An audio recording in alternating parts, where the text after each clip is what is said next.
a.m. Please keep in mind these meetings may be audio or visually recorded. Will any members present please state their name for the record? Andrew Larson. Jacob Eisen. Austin Britton. Berkeley Morris.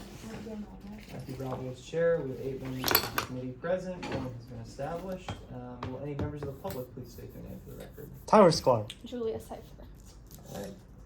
We now move into consideration of SSB 2025-1127. Seeing as there are multiple authors present, however you care to split the presentation time is up to y'all. So whenever you're ready. Can I just have a second to pull it up? You can start presenting if you want to. Okay, yeah, so basically we're going through all of the 300 codes and rules and procedures and trying to consolidate them, streamline processes, make things a bit easier, not just to understand, but so that everything is better for the future, in understanding the rules and procedures especially. And that's just what we're doing with this section. We're making sure that Rule 5 is cleaner. We have a section, we moved it into standing committees and ad hocs separately, so you can see that we basically just changed a bit of wordage, a bit of organization. Ad hoc committees are first, where they're defined, and then committee reports, so like standing committees. And we gave the minority reports 5 minutes germane to committee's businesses as well, because it wasn't defined in the rule before. Yeah, that's pretty much it. Like the main thing that we're fixing here is formatting.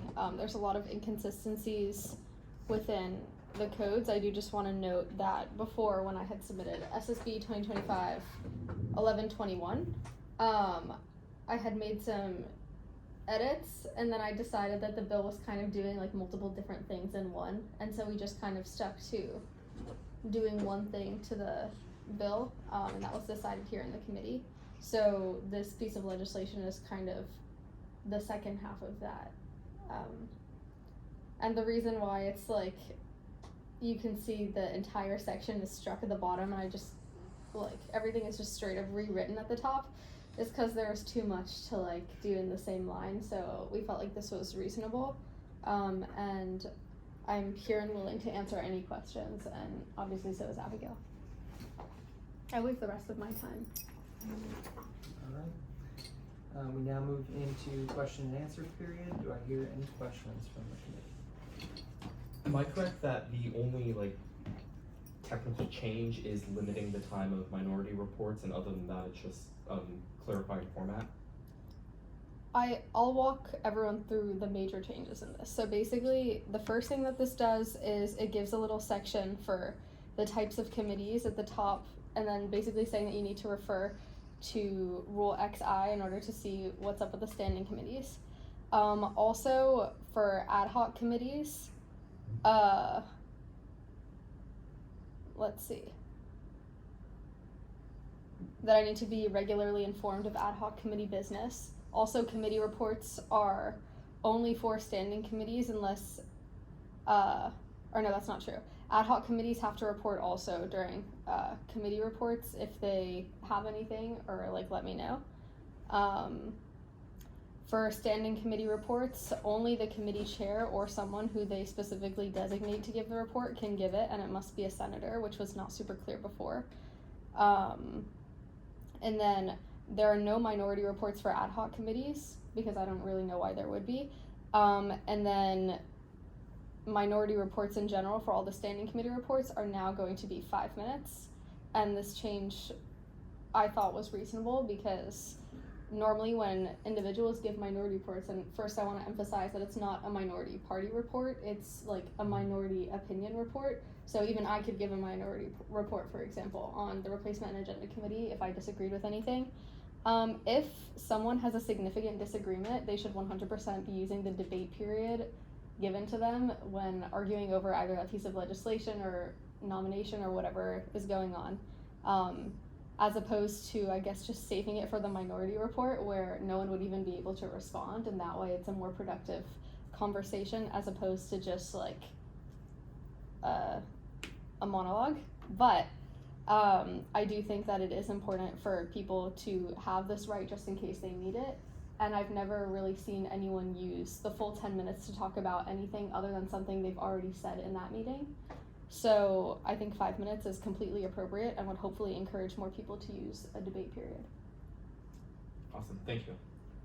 In the prior version, it was labeled as ad hoc committees may report to the Senate on their current activities as needed. And in the new version, it is ad hoc committees will report at every meeting. So it's kind of mandating that ad hocs have to report at every meeting. Is that an intentional change? Yeah. Okay. I mean, if you all disagree, we can say may report verbally. At the end of the day, though, like, I want to know what the ad hoc committees are doing, and I feel like, you know, giving them that opportunity would be good, because otherwise they're just like doing their own thing and I don't even know what they're doing, and they're supposed to be like my committees. We can change that verbiage to may, or maybe like are encouraged to, or something like that.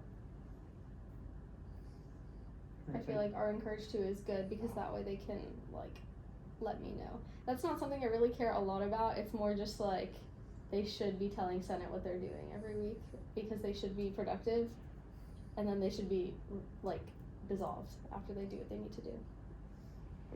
Yeah, and the only other notes I have questions here are at the end of subsection 1B and 2A both start with the exact same thing, establishing the Senate President may establish ad hoc committees.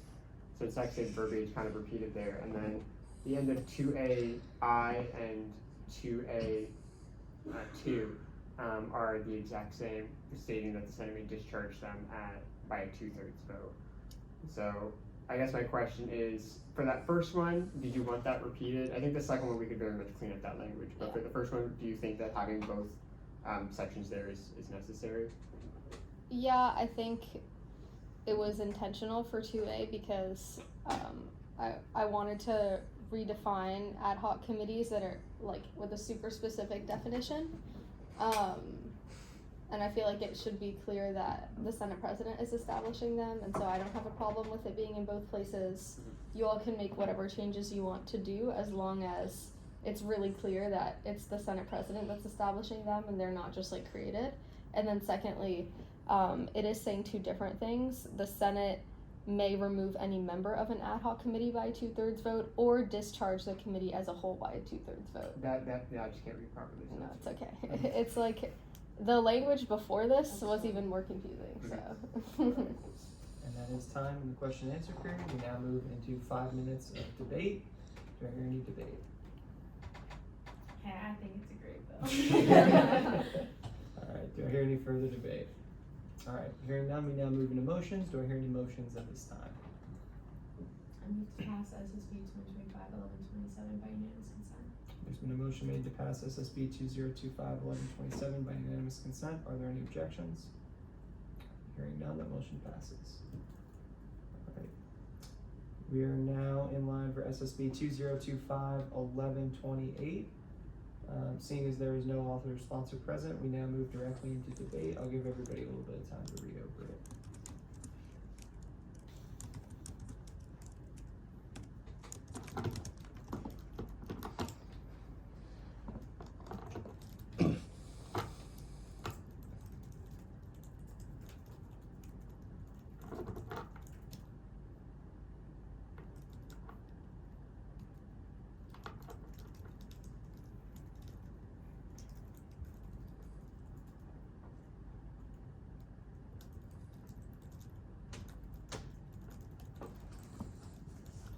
I guess to provide a little bit of context to this, Chairwoman Filoramo has kind of been asking for this specific clarification for a couple weeks now, and drafting what she feels like is the best verbiage for it.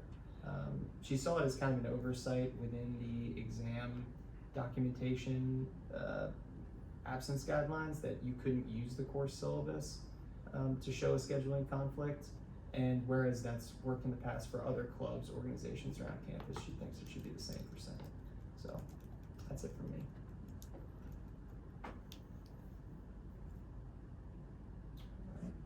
further debate? No? Alright, we now move into motions. Do I hear any motions at this time?